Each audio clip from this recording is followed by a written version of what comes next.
अस्सलामुअलैकुम students, you are watching MCQs with Mati Khan. आज की इस वीडियो में हम बायो एनर्जेटिक्स के एमसीक्यूज को डिस्कस करेंगे। इससे पहले बायो एनर्जेटिक्स चैप्टर के 2 एमसीक्यूज की वीडियोस अपलोड कर चुका हूं। अगर आप लोगों ने नहीं देखे तो आप लोग वहां पर जा सकते हैं और उनसे भरपूर फ़ायदा उठा सकते हैं। ये बायो एनर्जेटिक्स चैप्टर की पार्ट 3 के एमसीक्यूज होंगे। तो इनमें जो एमसीक्यूज हम डिस्कस करेंगे ये सारे पास्ट पेपर में आए हुए एमसीक्यूज है, मोस्ट रिपीटेड एमसीक्यूज हैं।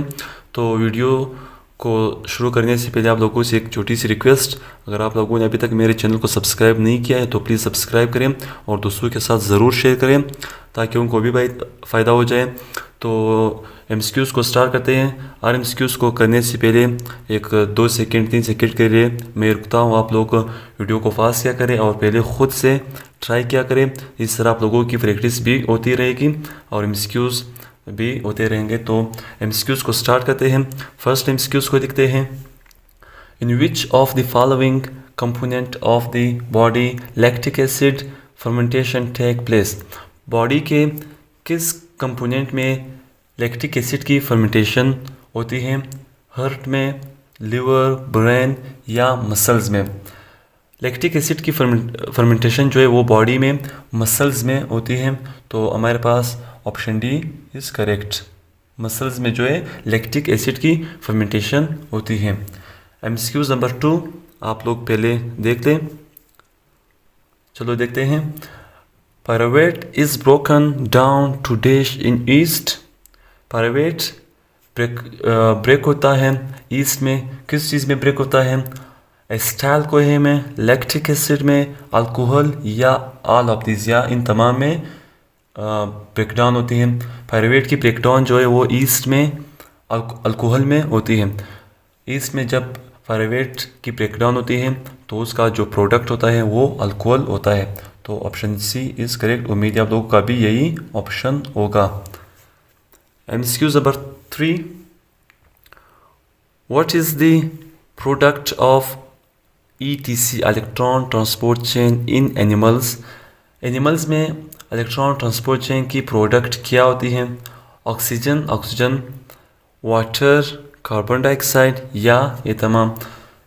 इलेक्ट्रॉन ट्रांसपोर्ट चेन में जो है एनिमल्स में इलेक्ट्रॉन ट्रांसपोर्ट चेन की प्रोडक्ट जो है वो वाटर होती है। तो ऑप्शन बी हमारे पास करेक्ट होगा। MCQs number 4। Cytochrome B is reduced by. Cytochrome B को रिड्यूस्ड कौन करता है? Cytochrome C. ये ऑप्शन बिल्कुल गलत है। NADH ये भी सही नहीं। कोएंजाइम Q ये सही है। साइटोक्रोम है। कोएंजाइम Q जो है वो साइटोक्रोम बी को रिड्यूस करता है। इसके बरक एक एमसीक्यूज भी आ सकता है कि कोएंजाइम Q को कौन ऑक्सीडाइज करता है? अगर कोएंजाइम Q इस तरह का कोएंजाइम Q इज ऑक्सीडाइज्ड, इसकी जगह पर ऑक्सीडाइज्ड बाय, तो फिर आप साइटोक्रोम बी का आंसर देंगे। तो इस तरह आपके 2 एमसीक्यूज कवर हो गए। Cytochrome B is reduced by coenzyme Q, coenzyme Q is oxidized by cytochrome B. MCQs number 5। Final acceptor of electron in respiratory chain is. Respiratory chain में electron की फाइनल एक्सेप्टर कौन होता है? NADH, water, cytochrome A3 या oxygen. Respiratory chain में जो है इसको हम इलेक्ट्रॉन ट्रांसपोर्ट चेन भी कह सकते हैं। इसमें जो है ऑक्सीजन जो है वो लास्ट एक्सेप्टर है। जैसे कि यहाँ पे एनिमल्स में इलेक्ट्रॉन ट्रांसपोर्ट चेन की प्रोडक्ट क्या होती है? वाटर, लेकिन इलेक्ट्रॉन की फाइनल एक्सेप्टर ऑक्सीजन होता है। तो यहाँ पर फाइनल एक्सेप्टर का पूछा गया है, यहाँ पर प्रोडक्ट का पूछा गया है। एक्सेप्टर ऑक्सीजन होगी और प्रोडक्ट वाटर होगी। तो इस तरह का आपका एमसीक्यूज नंबर 5 का आंसर ऑक्सीजन होगा। एमसीक्यूज नंबर 6 को देखते हैं। Electrons from NADH accepted by oxygen forms how many ATPs। Electron को ऑक्सीजन एक्सेप्ट करता है NADH से, तो कितने ATPs को प्रोड्यूस करता है? 2 ATPs, 3 ATPs, 4 ATPs या 1 ATP। आप एमसीक्यूज को पहले देख लें। उम्मीद है आप लोगों ने फास्ट की होगी वीडियो को और कोशिश की होगी। जब ऑक्सीजन NADH से इलेक्ट्रॉन को एक्सेप्ट करता है तो 3 ATPs को प्रोड्यूस करता है। अगर ऑक्सीजन FADH से एक्सेप्ट करें तो फिर 2 ATPs प्रोड्यूस करेगा, या फिर NADH से जब ऑक्सीजन इलेक्ट्रॉन को एक्सेप्ट करता है तो 3 ATPs प्रोड्यूस करता है। Option B is correct. उम्मीद है आप लोगों का भी यही आंसर होगा। MCQ number 7, which process takes place in the presence and absence of oxygen. कौन सी प्रोसेस इन द प्रेजेंस और in the absence of oxygen वाक़या होती है? Glycolysis, Krebs cycle, electron transport chain या pyruvic acid oxidation. In the presence और in the absence of oxygen जो process वाक़या होती है उससे हम ग्लाइकोलाइसिस कहते हैं। ग्लाइकोलाइसिस वो प्रोसेस है जो ऑक्सीजन की मौजूदगी में भी होता है और ऑक्सीजन की गैर मौजूदगी में भी होता है। अगर ऑक्सीजन की मौजूदगी में हो तो एरोबिक रिस्पायरेशन या एरोबिक कंडीशन हम उसे कहते हैं, और अगर ऑक्सीजन की एब्सेंस में तो एनारोबिक रिस्पायरेशन या एनारोबिक प्रोसेस हम उसे कहते हैं। MCQ number 8, glucose is converted to dash before entering Krebs cycle. Glucose जब क्रेब्स साइकिल में इंटर होता है तो इंटर होने से पहले ग्लूकोज किस चीज़ में कन्वर्ट होता है? एसिटाइल को है, पायरुवेट, लैक्टिक एसिड या इथेनॉल। ग्लूकोज जो है वो पायरुवेट में, ग्लाइकोलाइसिस का जो फाइनल प्रोडक्ट है वो भी पायरुवेट है, और ग्लूकोज जो है वो फाइनली जब पायरुवेट में कन्वर्ट होता है तो उसके बाद वो क्रेब्स साइकिल में इंटर होता है। इस तरह भी MCQ आ सकता है कि ग्लाइकोलाइसिस का एंड प्रोडक्ट तो पायरुवेट, और अभी जैसा पूछा गया है glucose is converted to dash pyruvate before entering Krebs cycle, तो ऑप्शन बी जो है वो बिल्कुल करेक्ट होगी। MCQ number 9, cellular respiration is essentially what type of process? Cellular respiration किस तरह का प्रोसेस है? ऑक्सीडेशन प्रोसेस है, रिडक्शन प्रोसेस है, रिडॉक्स या इनमें से कोई नहीं? तो सेलुलर रिस्पायरेशन जो है, सेलुलर रिस्पायरेशन जो है वो दरअसल रिडॉक्स रिएक्शन है या रिडॉक्स प्रोसेस है। इसमें ऑक्सीडेशन भी होती है, रिडक्शन भी होती है, तो दोनों को मिला के तो हम उसे रिडॉक्स कहते हैं, तो रिडॉक्स रिएक्शन है। Option C is correct. MCQ number 10, which one is light gathering structure?